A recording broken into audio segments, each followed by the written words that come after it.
It's one of the best food festivals Yes, I've ever. I'm trying to lose weight, but yes. Weather was bad one day, wasn't it? Yes, Saturday was horrible. Sunday was. And Sunday was great. And did they still have the tastings on Sunday? Absolutely. Oh, It was wonderful. delicious.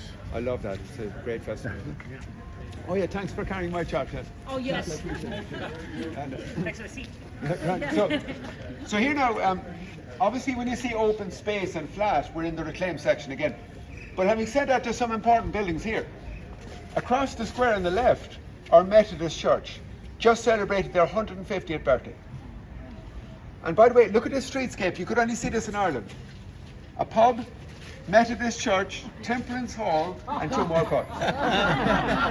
Big decisions in life for your answer. And between the church and the pub, can you see that kind of bluey, slatey looking building? That was the old library.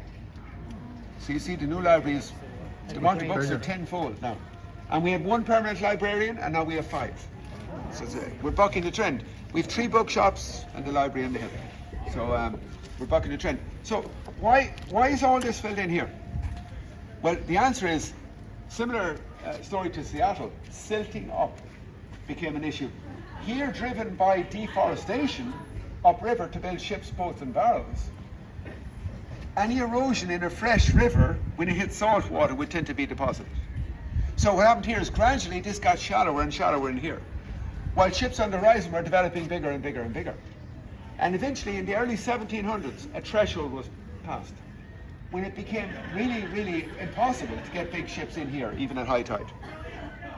So the town was losing business, and that's why they decided to, step 1, take down the town walls and recycle that stone into the piers to begin to push the piers out to service the bigger ships.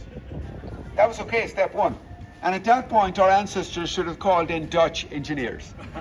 Instead, they opened 2 quarries either end of Kinsale, where the local bedrock is shale. And you know, you'd hear fracking oil through shale. It's a brittle version of slate. It's very easy to quarry, and it's local, so that's why they use it. But shale is a terrible stone to build a town centre on. Not alone is shale brittle, it's porous. So you're having a twofold thing happening here. The town square here is sinking, subsiding, while the sea level is rising. And if you get a full moon, a high tide, and a westerly gale, this square will flood from underneath. It comes up the drains, foundations, and floorboards of these buildings. And the problem is, if you live on the flat of Kinsale, you can't buy flood insurance. This is an act of God, you see.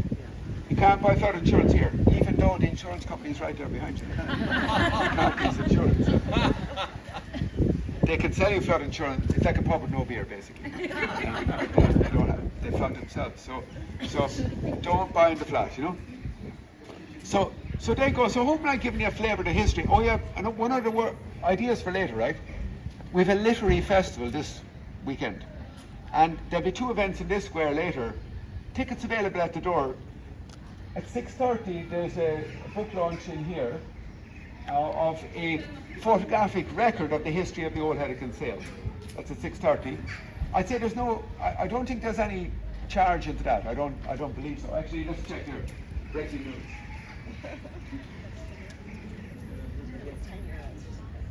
Is there a charge? Yeah, there could be. It doesn't say. But anyway, and also in the Methodist Church, there's a book reading at 6:30. So, I'm sorry, this one at 6:30. That was 8. 8 in the Methodist Church. So, you know, and tickets at the door. And music tonight then will be Kitty O'Shea's or the Blue Haven. And what about food? Well, lunch, Jim Edwards is just opening now. Fishy Fishy is just opening now. Or there's other interesting cafes if you wanted to explore. The Cozy Cafe is up by St. Malta's Church. They do nice homemade soups.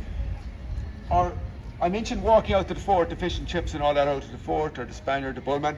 But on this side, if any of you are staying in the Trident or Acton's, right down at the end of the pier, there's a cafe called Food U.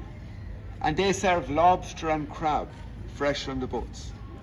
There's something nice about nibbling, or the lobster salad box. There's something nice about nibbling lobster overlooking the sailboats. Or seafood chowder, Kitty O'Shea's has good creamy seafood chowder, Jim Edwards has. Or did you smell the chowder being cooked up by Fishy earlier? I think he deliberately stirs it inside the wall. And or tonight, you could get food, music, and alcohol. Kill 3 birds with 1 stone in Kitty O'Shea's. Reminds me, on this street, some say on this street, everything you need in life. Do you ever hear those, the 3 G's? God, Guinness, groceries. And in the evening then, food-wise, there's some wonderful restaurants to explore in Kinsale. We even have a Michelin star Bastion. Then we have the Supper Club, who have they've got the Anne Bonny cocktail. Remember the pirate, Anne Bonny? And Anne Bonny was a female pirate born here in 1700. And in the Anne Bonny cocktail, you have rum and lime to keep scurvy at bay, you know. And then further down along the street, then you've got Finn's Farm Cut. They've had an interesting vegetarian lasagna dish as well. Or for the real foodies, St. Francis Provisions is just to the right of the Temperance Hall there. They open at 5, and they do little nibbles and tastes, usually from 3 until 5. Or the Black Pig is down behind Fishy. So plenty of choices there to consider. And to finish then, I wanted to finish by, and don't forget then, visit our museum, the library and the church, and or walk or drive out to the fort. And I want to finish though by thank you for, number 1, travelling again. And coming to Kinsale and coming on the tour with me, and also thank you for listening. It's an underrated skill in the modern world, being a good listener.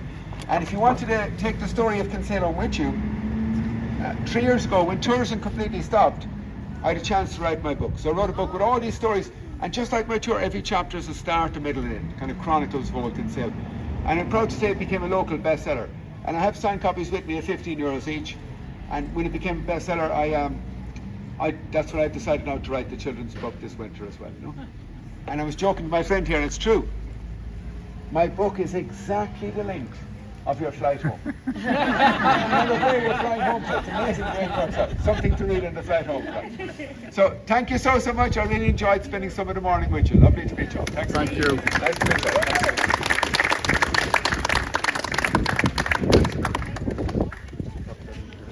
So lovely to meet you. Oh, would you like a book? Yeah. And you're paying for 2 people and a book. Yeah. So 2 and a book would be 31. 30 is close enough. Okay. Time to go home. Yeah. That's a sign. That it? Oh, don't worry, no, that's too much now. 30 years. Oh, yeah. And the O'Driscolls are in there. Don't worry. All right, cool. We can check that. Lovely to meet you. Thanks so much. Thanks so much. A book and 2? Are you going for a book and 2 people? So a book and 2 would be 31. And 30 is close enough. I'll give you that back. And bear with me, I'll grab your book. I've been stored just beside you here. Bear with me, I'll get it. Bear with me too. Yeah, in a moment now.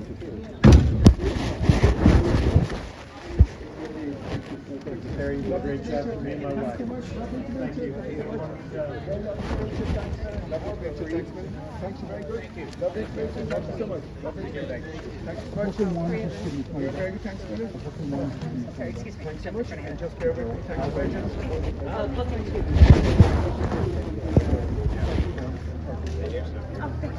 Oh, no, okay, yeah. Give me that back. That's a big card check.